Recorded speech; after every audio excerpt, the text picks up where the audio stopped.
tested the Hyundai Veloster N about a year and a half ago. I said it was one of the best, if not the best hot hatch that you could buy right now. And guess what? You now have an 8-speed wet dual clutch transmission that makes this thing even better. My name is Omar, and today I'm test driving the 2021 Hyundai Veloster N. This thing is amazing.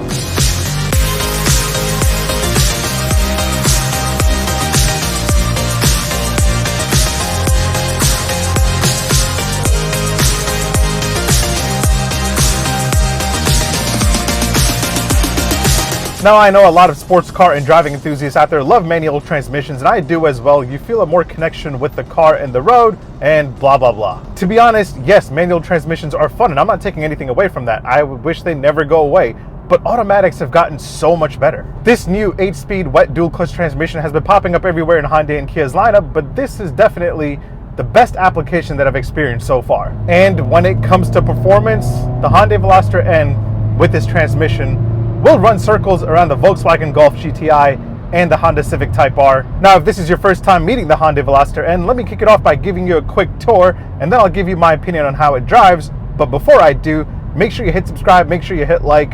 All right, let's do this. All right, let's do it like we usually do by taking a look at some of the cool and interesting things that you should know about the 2021 Hyundai Veloster N, but let's kick it off with a quick launch control. All right, launching this thing is pretty simple. You just go to the N mode pages over here, and then you head over into performance options, and you'll see launch control right here. You just set the RPM that you want to launch at, and you just click activate. It's kind of difficult to click. I don't know why I can't. There we go. Now we're activated, so let's do it. Things will slide around, I'm sure of it. Let's go. And release.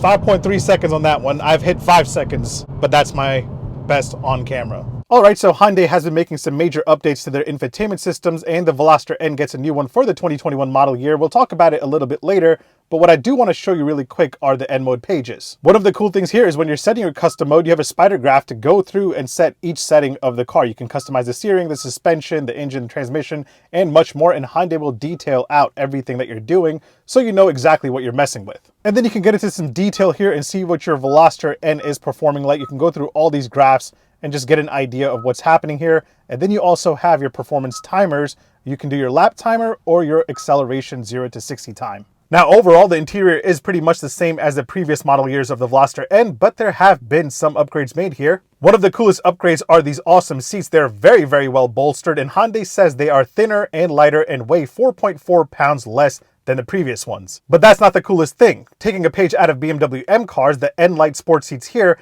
have an illuminated N logo that lights up, and it looks really, really cool. Next up, you have a button here on the steering wheel labeled NGS. What does that stand for? It stands for N Grin Shift, which is a really awkward name, but let me explain what that is. Basically, it's the same thing as Porsche's Sport Response button. When you tap the button, you'll get some extra torque from 260 pound-feet to 278 pound-feet. It will also allow the powertrain to shift at its sportiest programming, so when you push it, you have 20 seconds of extra torque and sportier shifts, and then when that 20-second runs out, you can only reactivate it 3 minutes later. Basically, think of this as a NOS button from Fast and Furious when you need the extra boost to finish a race. Next up, let's talk about pricing. Pricing for the 2021 Veloster starts at $18,900. When you go into the Turbo R spec, you're looking at $23,450. The Veloster N starts at $32,250. As tested here, you're looking at $34,755. The 8-speed wet dual clutch transmission costs an extra $1,500 over the manual transmission, and then for 2021, the performance package is now standard, so you're paying a little bit extra for that. Let's talk horsepower and torque. Power comes from a 2-liter 4-cylinder turbo engine making 275 horsepower and 260 pound-feet of torque, which can be increased to 278 if you're using that NGS button. And then you have an 8-speed wet dual clutch transmission, which shifts very, very fast and very smooth. Honestly, it's amazing how good that transmission is. And that will get you from 0 to 60 in an officially quoted time of 5.6 seconds by Hyundai. I've done it in 5 seconds flat, and Car and Driver has done it in 4.8 seconds. And you have a top speed of 155 miles an hour. Now, when it comes to drive modes, you can change them right here from the steering wheel. That's a really cool placement. And you have the option of normal, sport, and eco. And then this race flag button here will put you into N mode, which is kind of like Sport Plus. And then you have custom mode where you can set everything to your personal liking. Fuel economy wise, you're looking at 20 city and 27 highway. You have a 13.2 gallon tank capacity. I'm averaging, after a few days of driving, a total of 16.4 miles a gallon. Let's take a closer look at the exterior design of the new Veloster N, and as you can see, not much has changed at all. The coolest thing, or the weirdest thing about the Veloster, is that it's not a traditional 3-door or 5-door hatchback, it's a 4-door hatchback, because the tailgate on a hatch is considered a door, so that's why they call it a 4-door hatchback. But yeah, the Veloster really has 3 real doors, 1 on the driver's side and 2 on the passenger side. It's unique and kind of cool, but I would just prefer 4 doors or 2 doors. Being that that is the case, the driver door is actually longer than the passenger front door, so it's kind of weird. All that said, this thing looks really sporty and really aggressive. You have 19-inch wheels as standard here, and they look really, really dope. You have red accents all around this car. The grille looks really cool with a nice N badge. You also get standard LED headlamps and standard LED taillights, and the brake lights on the Veloster N actually sit right here, right below the spoiler. And speaking of the spoiler, you have a 2-stage rear spoiler, and you also have giant dual exhaust. Overall, I think the Veloster N looks really cool and really aggressive. I like the look a lot. Let's check out the cargo capacity. Before we move on, you can pop the trunk by using the button right here under the wiper blade. And when you get it open, you have 20 cubic feet behind the second row. And with the second row folded, you're looking at 44.5 cubic feet. So it's quite a bit of space. Now let's take a seat inside and check out the interior of the 2021 Veloster N in terms of design and quality. And quality-wise, it's not that exciting at all. There's hard plastic everywhere that you can touch and feel, on the door panels here, everywhere.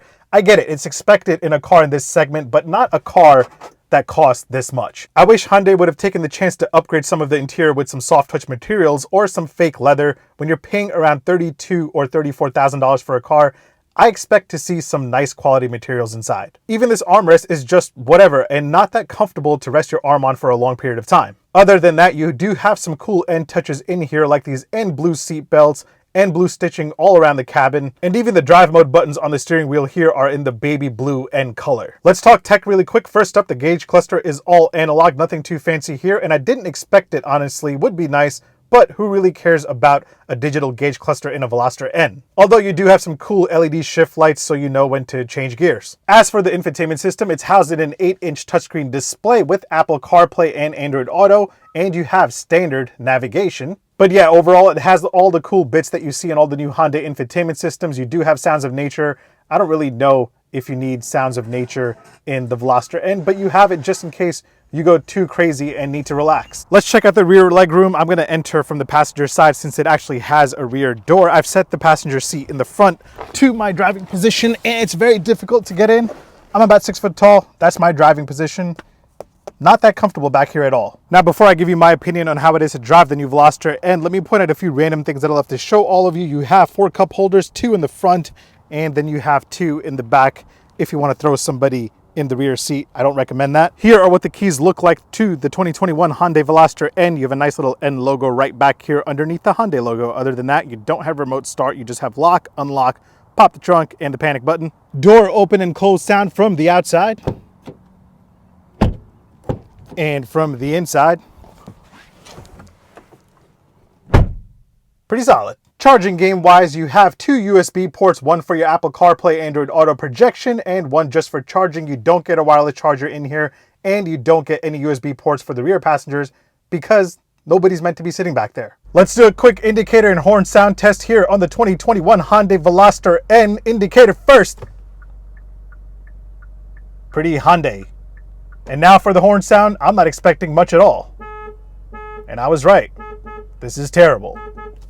Now that I've given you a tour of the 2021 Hyundai Veloster N, this little cool pocket rocket, let me give you my opinion on how it drives. All right, let's get to it. I've been very impressed with the Hyundai Veloster N ever since I drove it a year and a half ago, and that was with the manual transmission. This has to be by far one of the best bargain performance cars that you can buy. So yeah, for 2021, you have that 8-speed wet dual clutch transmission, and this thing is blistering fast with the shifts. Just watch. I'm at 3, 4, 5, 6. No problem. This thing is absolutely insane.